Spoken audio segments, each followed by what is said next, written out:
Like and subscribe on the way in the door, my people. I hope you all are having a truly fantastic day on this Monday. You see the title of the video. It's some more foolishness from Gilbert Arenas. But before we get into that, I want to take a moment and thank everyone who gave super chats during the week. First of all, a big thanks to @RichardWhite801 for the $10 super thanks. He says, thanks. I'm 5 years older than Larry Bird, so I've been through the years you're talking about as an adult. I appreciate you telling the truth.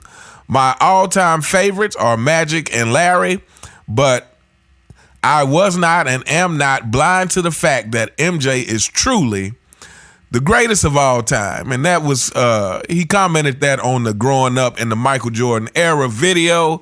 Shout out to @RichardWhite801. I sincerely appreciate the super thanks and thank you for supporting the channel. And next up we have one of my favorite names. Shout out to @SnugChamberlain9986 with the $5 super thanks, and he says, thanks. I was thinking about the Michael Jordan free throw line dunk video and how there became high schools which can do it, which I beg to differ. Ironically, I thought about Michael Jordan in the 1987 season against the Utah Jazz, where he dunked on a smaller defender and someone on the opposing bench challenged him to dunk on someone his size and taller, which he did the very next play. And that dunk, he damn near took off from the free throw line, dunking on a 7-footer, which he said he would do. I don't know many high school players who could do that and tell you they were going to do it. Michael was just different. And lastly, I want to hear your quick comments on why Byron Scott said of Jordan in an interview, and he says, I think Byron Scott is a great player, great defender, and great shot maker to a degree. I think he solidified what it means to be a role player. People talk about Michael Cooper, but I think B. Scott was better. Just my opinion. But Jordan asked him who was guarding him in the 91 season. Because Byron Scott was out with an ankle injury. B. Scott said that the young guy Anthony Peeler, was guarding him, and Jordan responded by simply saying 50. And he ended the game with 54. So I want your thoughts on Jordan's ultra competitiveness and his need to dominate the competition, and tell you that's what he was going to do. Other than Bird, we don't see that anymore. That's what made Michael special. But would love to hear your quick thoughts. Again, shout out to @SnugChamberlain9986. Yeah, I mean, to me, when I hear that, this is kind of that thing that when we talk about the killer instinct, and these LeBron James fanboys don't see the merit in talking about something you can't quantify, but at the same time, they can recognize that that is a thing, and it does exist, and it does exist to varying degrees in different players. With Michael Jordan, I believe what you said is correct. Him and Larry Bird kind of had that ultra competitive streak to where they had the need to dominate you individually. And again, I think that's what LeBron James is missing. To me, when you have the need to dominate someone individually and as a team, to me, that just shows a different level of competitiveness. And, you know, that's something we talk about on this channel all the time, is that this current NBA is just not that competitive. This video may get a little bit on the longer side. You know, all the videos where I'm kind of giving super thanks at the beginning tend to get a little bit on the longer side, but bear with me. But this is kind of what we talk about in this modern NBA. It's just not as competitive. again, and I just mentioned this in another video, but someone was saying Giannis, was kind of the last warrior, because I said Kobe was the last warrior. And but again, to me, everything is relative. Yes, Giannis is a warrior in relation to to a lot of the players in the modern NBA. But when you compare Giannis to a guy like Kobe, I feel like all you got to do is watch Giannis play from year to year and tell that he's not improving at the rate that a Kobe Bryant is, and he's not improving at that rate because I believe he just doesn't have that same competitive streak. He just doesn't have that true insatiable need to dominate in that same way. And don't get me wrong, because I like Giannis.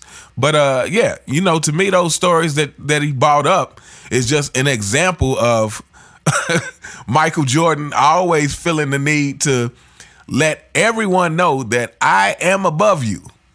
Like, however good you think you are, I am better.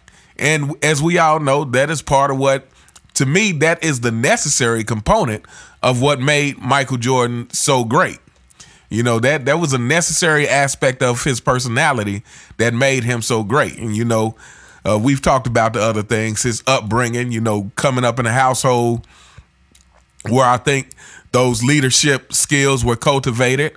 And again, great leaders are great followers. So I say his follower skills were also cultivated in that same household. But yeah, that's what made Michael Jordan who he was, But, I may do another video later on kind of just really going into some of these different stories. But again, shout out to Snug Chamberlain 9986. You are greatly appreciated. Thanks so much for supporting the channel.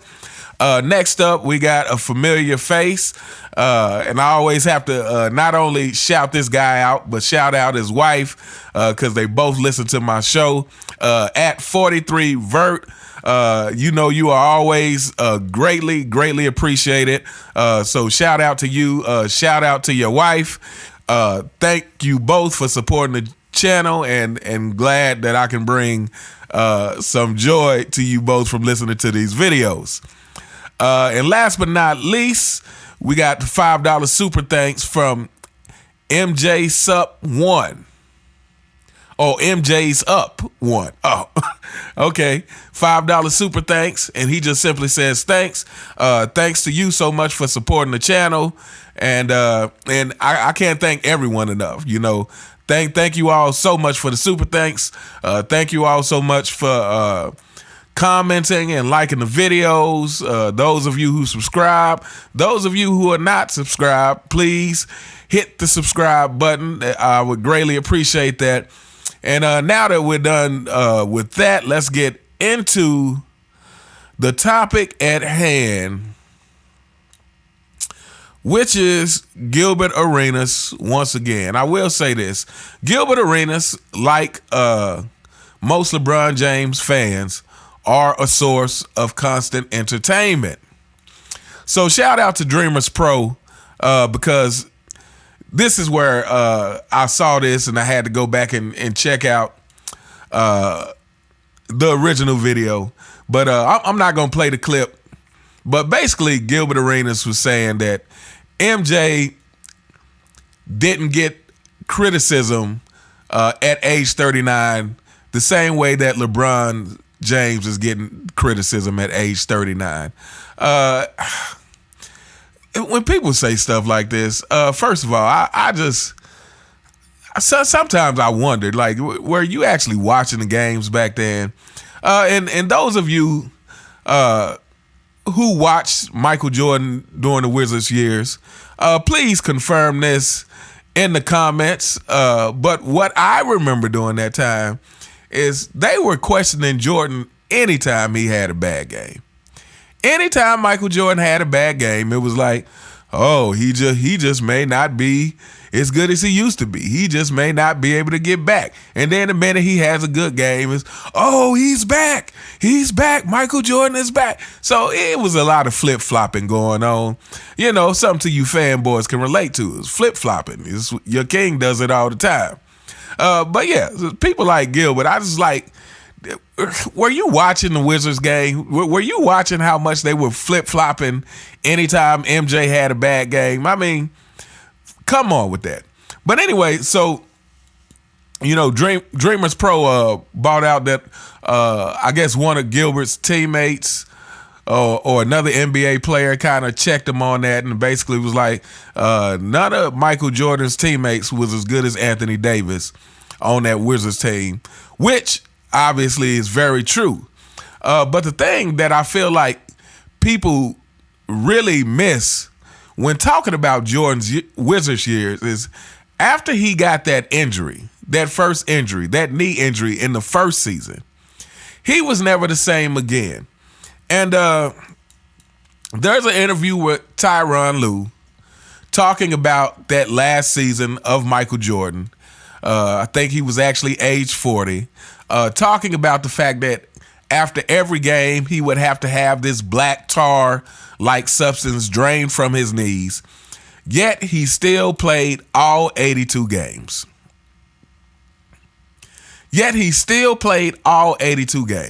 And to me, this is the thing that people like to ignore when it comes to those Wizards years. It's like, for whatever comparison you want to make, what you can't ignore is that MJ actually was injured.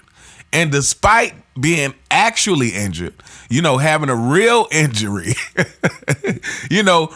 despite the actual players on the team witnessing the injury, witnessing him getting this tar-like substance drained from his knee after each and every game, I can't emphasize the word real enough. Real injury, unlike LeBron James' phantom injuries he likes having. If we want to get back to it, whatever happened to that foot surgery? It's kind of just not talked about anymore. Whatever happened to that foot surgery? Exactly. So, yeah, MJ had a real injury. And like I said, he was never the same, after he got injured that first season back with the Wizards. Yet, despite that, and this is where we go back into talking about the leadership of MJ and the leading by example. Not only did Tyronn Lue talk about him playing those 82 games, but him participating in all the practices. Doug Collins would be trying to kick him off the court, and players wondering, like, why are you practicing? Michael Jordan was a leader, and he led by example. So here's the deal. Regardless of what you want to say about the success or non-success of those Wizards teams, to me, everything Jordan did during the Wizards years is still a perfect example of why he's the GOAT. It's the perfect example of why he reached a peak that no one else could attain. And not only that, it is the perfect example of why LeBron James should never, ever, ever, ever be mentioned in the same sentence with Michael Jordan.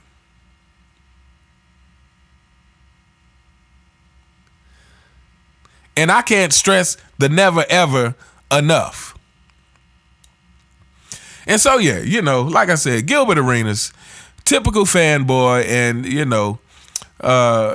they're always good for entertainment. I